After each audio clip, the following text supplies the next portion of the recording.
The Steam and Xbox integration is now in full flight. People are testing it out on the Xbox app, but there's a lot of discussion going on online as to why this is a big deal.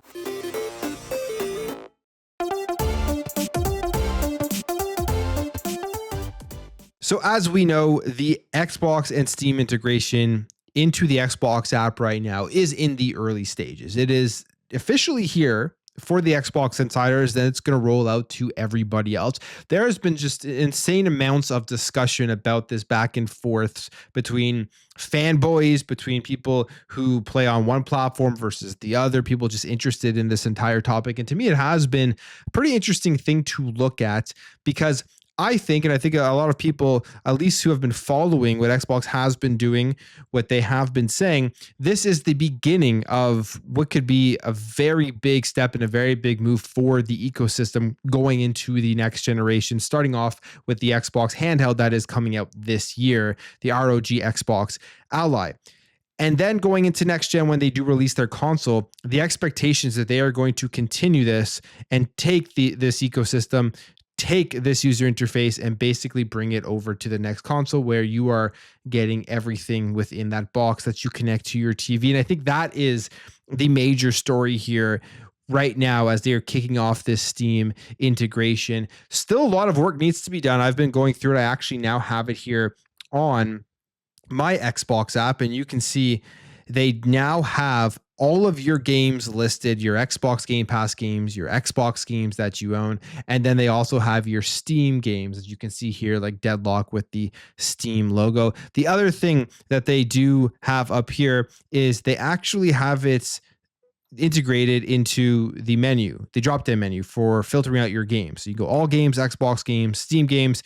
Right now I just have a few Steam games on here, and it goes right through Steam to be able to launch and play these games. Like if I were to click here, Tainted Grail, The Fall of Avalon, and hit play, it will just open up Steam, launch it, and then you'll be right into the game itself. You don't really need to do anything else. As I do click this play, my Steam is actually updating, but it will go right into here and you'll be able to play it right through the Xbox app. So the reality is, this is what people are expecting to happen going forward into the next gen with the consoles that do come out. And even here you can see I am playing right now the PlayStation VR 2 on Steam via the Xbox app. If I were to click this, I could be playing my PSVR 2 through the Xbox application and basically playing it through an Xbox. That'll be another thing that would be interesting to test out, especially with next generation consoles.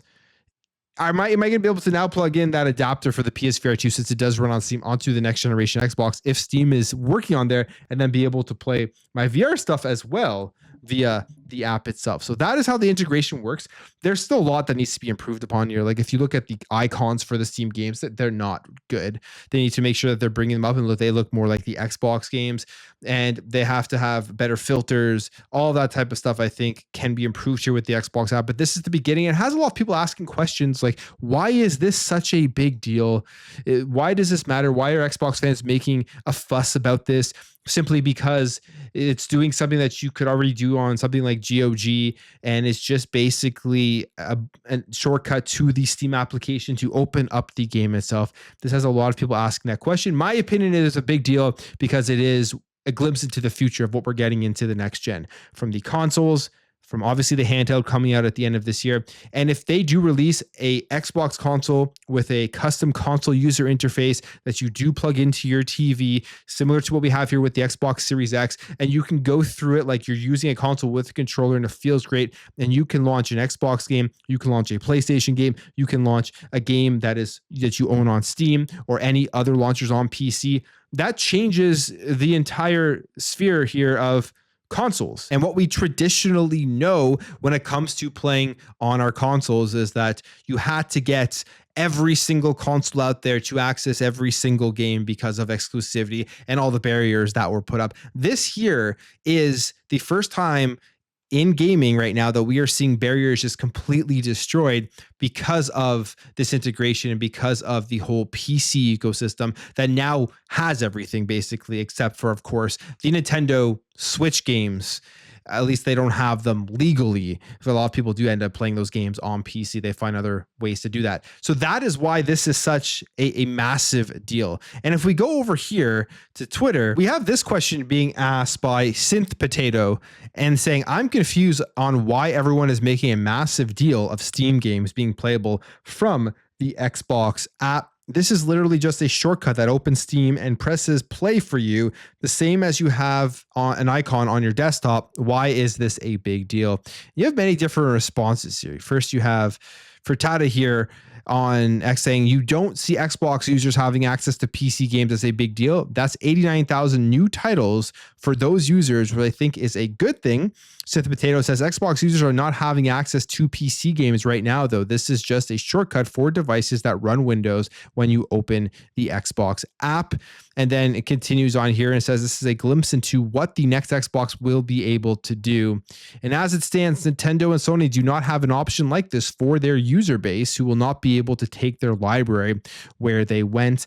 And the response here is, once that happens, then I agree it's a big deal, but people are out there posting, I just played a PlayStation exclusive on my Xbox, when it's just their Windows device being able to open Steam. And a lot of people are doing that. It is true, though. The reality of the situation is this is going to be available on the Xbox ROG Ally, which you can change all you want and say that it's not an Xbox, this is not a PC, but that is technically an Xbox handheld. They worked in partnership with Xbox. It's going to have a custom Xbox UI, and you're going to be able to launch PlayStation games on there. As of right now, yes, you go through the Xbox app, it is launching it through Steam, but to see it inside that Xbox ecosystem is probably something nobody ever really expected would happen. People that expected PlayStation to block this, which they are not going to do, just doesn't make any business sense whatsoever. But right now, the big deal is a glimpse into what we are going to be getting in the next gen. Xbox has said that they are basically doing this. The next console itself is going to be a Windows console, a PC hybrid here, where you're getting the Xbox experience, you're getting the Xbox user interface ecosystem, your Xbox console games plus your PC games plus your Steam and everything that all encompasses. And that's why that is such an exciting proposition for a lot of people out there looking at this as the first step and proof that Xbox is actually taking those steps to give us that experience, which I think will be a game changer going into the next generation. You have Destin here as well on Twitter saying, to those who don't get what's happening, let me break it down. Xbox has given up a proprietary OS for Windows. We're building the next generation of Xbox first-party devices and cloud, including our future Xbox consoles, together with AMD. A very key statement there as to what they are doing. And he says here, go look at the comments from 10 months ago on my video where I called the exact strategy. And he puts out some quotes here. Okay, but why wouldn't Sony just insist that Steam not allow their games to play on Xbox? Well, we've talked about this on this channel multiple times for months and months. It doesn't make any sense for them to do it. It doesn't make business sense. It just would be a terrible move. They will lose out on people buying their games and playing them, which why would they want to do that? They would hurt relationships with their partners, with Steam and everything, to have to go through all that effort to block those games on specific devices. And I don't even think it can really be done unless they were to just pull their games off of Steam, which again makes no sense here from PlayStation, as they've already proven and shown that PC and PC gamers are now a major part of their business. Another person says Xbox will never do this. No way Sony allows this to happen. So much copium. And now today, after the new release and the announcements that we have seen with Steam integration, the narrative has changed to it's not an Xbox, just a PC. Windows does not equal Xbox. A PC handheld is not an Xbox console. And it says here, this has been the Xbox plan for years now. No one is saying PlayStation is bad. Xbox gamers are excited about the merging of libraries. The tech looks cool. And the reality is, and newsflash, I guess, to everyone out there who still thinks that PlayStation and Xbox under the hood aren't basically just PCs with a custom OS, they absolutely are. I mean, they use the same architecture. They basically have the same tech under the hood. One's slightly more powerful than the other. Both already use AMD. So they are basically just PCs here with a console outer shell and then a custom user interface that you get to launch into when you open up the console itself. That's what Xbox is going to do again going into the next generation, but this time they're going to add that extra feature of giving you access to PC games and PC launchers, which is a brilliant move by them, a very smart move. You're already seeing a lot of people who don't care at all about the console wars and the plastic boxes going against each other, looking at this as something that would be very intriguing, something that they would consider picking up and purchasing if they fully integrate this properly. Now, we know the plan. Is Xbox going to execute? That is the biggest question. Are they going to give that access to your console games and your PC games in one place, not only on the consoles that come out, but also here available in the Xbox app on PC? If they can do that, it is going to be, I think, one of the best things that we do get here as gamers. Takes away so many barriers that we always have had up, and we've only had those barriers because corporations and these companies were making a lot more money by having those barriers up. But now the game has changed and they need to get as many people playing games as possible, and they don't really care where you are playing. But I'll end the video there. Let me know what you think about all of this. If you did enjoy this video, hit that thumbs up. If you are new here, hit that subscribe, and I will catch you guys in the next video.